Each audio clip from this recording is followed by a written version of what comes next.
Today I'm going to talk about how American political leaders use nostalgia to divide voters. Nostalgia is a strong emotion that makes us remember the past fondly and sometimes wish things were like they used to be. While this feeling can be comforting, it can also be used in politics to create divisions. My research explored how leaders use nostalgia to shape how we view the past and influence how we think about the future.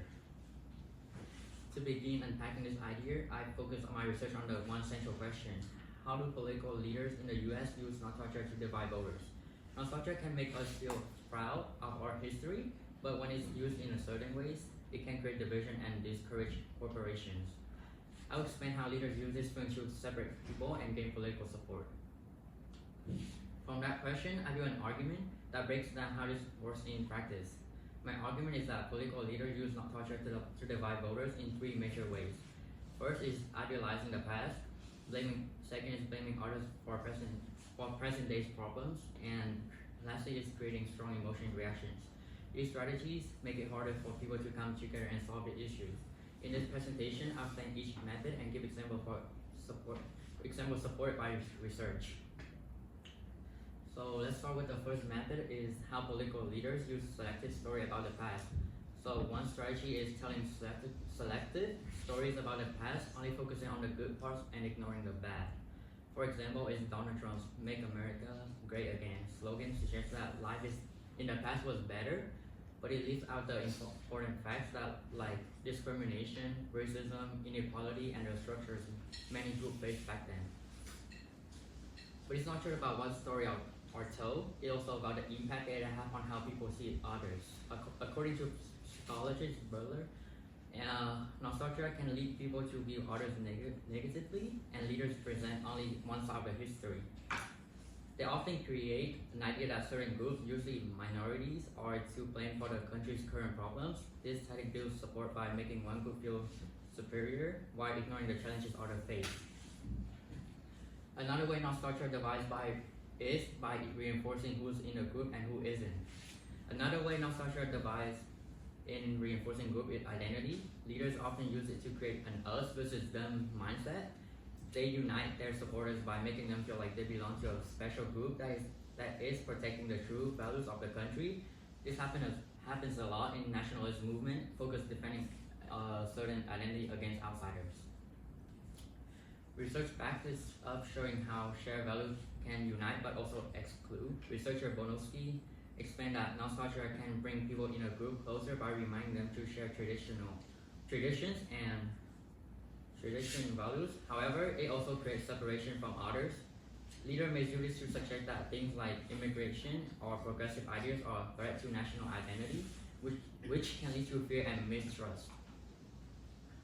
Along with dividing groups, nostalgia is also used to stir up fear, especially when society is changing quickly. Political leaders also use nostalgia to make advantage of people's feeling of change, which fast changes in technology, culture, and population. Many people feel uneasy. Leaders use nostalgic messages to convince people that the past was safer and more stable, which makes them resist change and long for the good old days.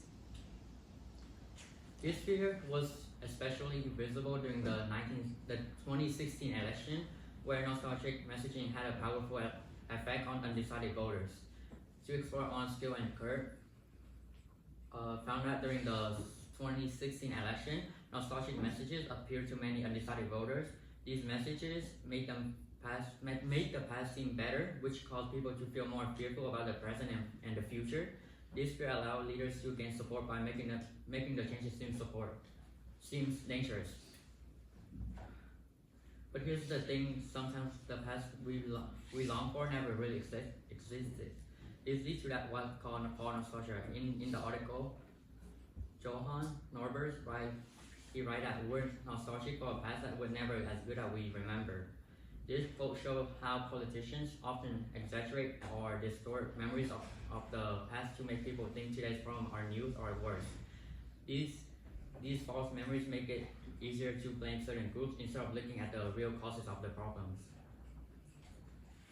Now, nostalgia isn't always used to manipulate. There are also positive sides to it. It can create comfort, bring people together, and help us remember shared values. According to research, Gaston and Harrison events, nostalgia can help people feel more connected during difficult times and remind them of their community and identity. So how can we tell the difference between helpful nostalgia and harmful nostalgia? One solution is learning to think more critically. But when nostalgia is used for political gain, we need to be careful. One way to stop from being harmful is by thinking critically about history. We should ask questions like, whose version of the past is being told, what's being left out, and learning about multiple perspectives give us a fuller and more accurate picture of the past. So building those critical thinking isn't always easy, so there are real challenges and limits to this approach. Even though promoting critical thinking and media literacy can help prevent nostalgia from dividing us, there are still some real limitations to this solution. First, it takes a long time to build those skills. Not everyone has the same access to good education or balanced views sources. Some people might grow up hearing only one version of history, and it's hard to change those beliefs once they are deeply rooted. Also, political leaders are always coming up with new strategies to connect with voters. So even if people become more aware of how nostalgia is used, leaders might find different ways to manipulate emotions and keep dividing groups. Still, the implications of this are really important for our communities. So if we don't recognize these tactics, political tensions can grow stronger and stronger.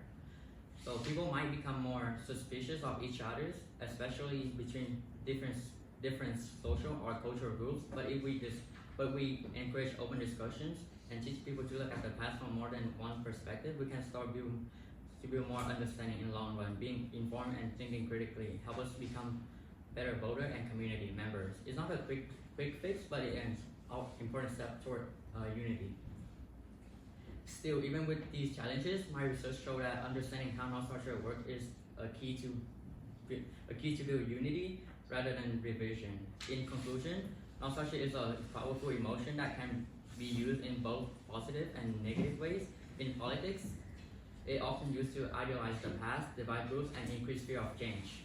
But if we think critically and learn about history from different perspectives, we can resist this tactic and work toward a more united future. And that brings me to one last idea, to one last conclusion. Nostalgia can help bring people together, but only if we look at the past honestly and include everyone's story. Thank you so much for listening, and here's the sources. Yeah, nice job. Right. 2 questions for you. The first one is going to be, did your research go in a different direction than you originally expected?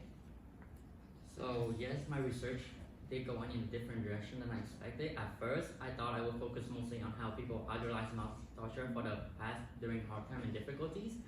But as I kept going through research, I started to see how powerful nostalgia can be used in politics.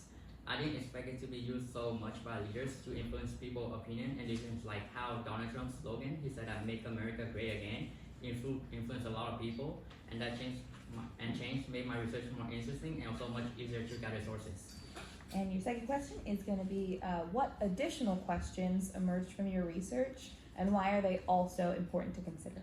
So during my research, I began to wonder if nostalgia could ever be used positively in politics without causing division, and how does political nostalgia affect younger generations who didn't experience the time period that are being retold. These questions are important because they explore how nostalgia could be used more responsibly and how it influences different age groups differently. Understanding this could help leaders connect with voters more and a better way of understanding. Okay, awesome. One final round of applause.